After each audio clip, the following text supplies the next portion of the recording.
नमस्कार प्यारे साथियों, हम पढ़ रहे हैं एडग्रेड अभ्यास पुस्तिका 2023-24 नई वाली। आज हम पढ़ेंगे विज्ञान विषय कक्षा 6वीं का अध्याय 5 शरीर में गति। इसके प्रश्नोत्तरों को हम हल करेंगे। साथियों, एक बहुत ही मज़ेदार लाइन लिखी है, हम इसको पढ़ते हैं। पहले, हमारे शरीर के किस भाग को किसी भी दिशा में घुमा सकते हैं? कोई एक भाग का नाम लिखना है। तो यहाँ में लिखा भुजा। अब इसको क्यों घुमा है? तो इसका आंसर है कंदुक खल्लिका संधि के कारण हम अपनी भुजा को किसी भी दिशा में घुमा सकते हैं।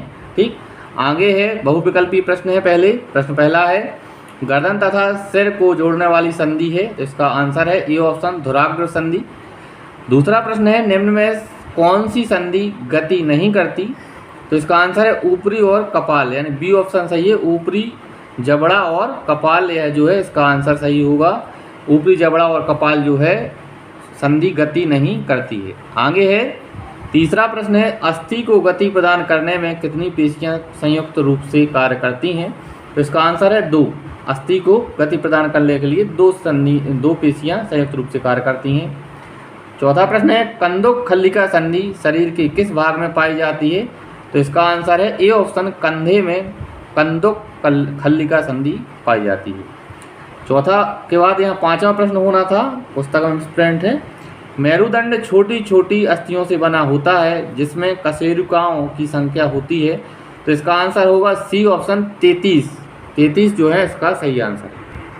आगे अति लघु उत्तरीय प्रश्न है साथियों, हम पढ़ते हैं। प्रश्न पहला है हमारे शरीर में संधि की क्या उपयोगिता है? उत्तर लिखेंगे हम संधि की सहायता से हम अपने शरीर के अंगों को गति प्रदान कर सकते हैं।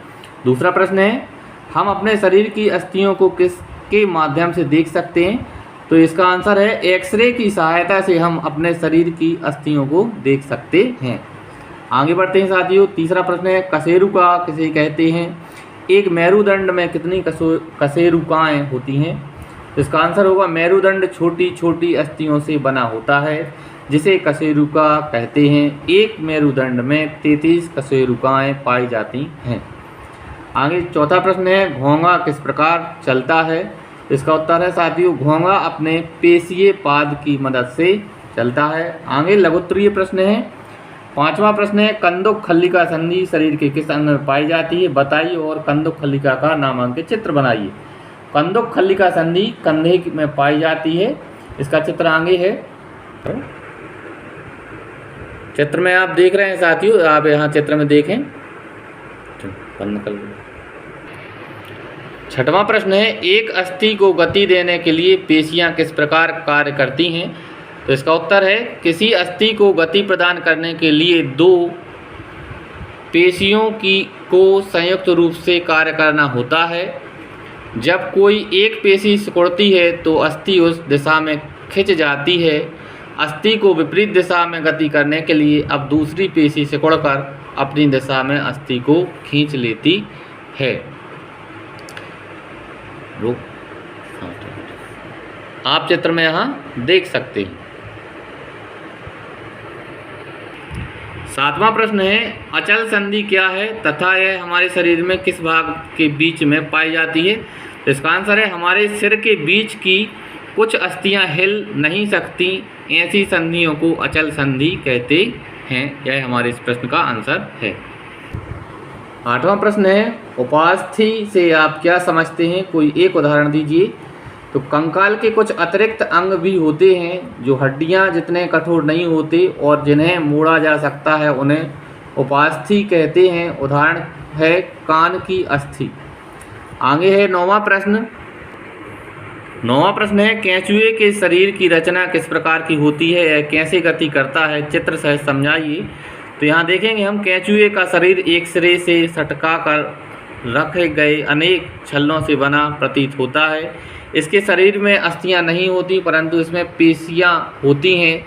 चलने के दौरान कैंचुआ अपने शरीर के पश्च भाग से जमीन को पकड़े रहता है तथा अग्रभाग को फैलाता है। आप चित्र में यहाँ देख रहे हैं साथियों। आगे है दीर्घोत्तरीय प्रश्न है साथियों। 10वां प्रश्न है क्या कारण है कि तिलचट्टा जमीन पर चलता है, दीवार पर चढ़ता है और वायु में उड़ता भी है? कारण लिखिए। तो इसका आंसर है तिलचट्टा में 3 जोड़ी पैर होते हैं जो चलने में सहायता करते हैं। वक्ष से 2 जोड़े पंख भी जुड़े होते हैं जो इसे उड़ने में सहायता करते हैं। अगले पैर सकरे और पिछले पैर चौड़े एवं बहुत पतले होते हैं। तिलचट्टे में विशिष्ट पेशियाँ होती हैं। पैर की पेशियाँ उसे चलने में और वक्ष की पेशियाँ उसे उड़ने के समय गति प्रदान करती हैं।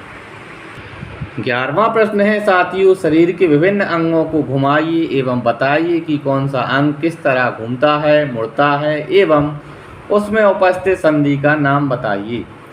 देखते हैं साथियों, हम शरीर का भाग दिया है जैसे गर्दन, तो इसको जब हम घुमाएंगे तो अंशतः घूमती है। इसके संधि का नाम है धुराग्र संधि। फिर है कलाई, अंशतः घूमती है, हिंज संधि पाई जाती है कलाई में। फिर है घुटना, अंशतः घूमता है, हिंज संधि पाई जाती है। कोहनी अंशतः घूमती है, हिंज संधि इसमें भी होती है। भुजा जो है वो पूर्णतः घूमती है, कंदुक खल्लिका संधि इसमें होती है। एड़ी अंशतः घूमती है, हिंज संधि होती है इसमें। पीठ अंशतः घूमती है, हिंज संधि होती है। सिर अंशतः घूमता है, अचल संधि इसमें होती है। आगे है 12वां प्रश्न। 12वां प्रश्न है साथियों, क्या कारण है कि कुछ पक्षी हवा, भूमि तथा जल तीनों स्थानों में गति कर पाते हैं, स्पष्ट कीजिए। इसका उत्तर है क्योंकि इनका शरीर उड़ने के लिए अनुकूलित होता है। उनकी अस्थियों में वायु प्रकोष्ठ होते हैं जिनके कारण उनकी अस्थियां हल्की परंतु मजबूत होती हैं। पश्चपाद पैरों की अस्थियां चलने एवं बैठने के लिए अनुकूलित होती हैं। अग्रपाद की अस्थियां रूपांतरित होकर पक्षी के पंख बनाती हैं। कंधे की अस्थियां मजबूत होती हैं। वक्ष की अस्थियां उड़ने वाली पेशियों को जकड़ने रखने के लिए विशेष रूप से रूपांतरित होती हैं तथा पंखों को ऊपर नीचे करने में सहायक होती हैं। इस तरह से साथियों हमने इस पाठ के प्रश्नोत्तरों को पूरा किया। अगर आपको वीडियो अच्छा लगा हो चैनल को सब्सक्राइब करें, प्लेलिस्ट पर जाएं, आपको सभी पाठों के और सभी विषय के वीडियो वहां आपको उपलब्ध हैं। ठीक है साथियों, धन्यवाद।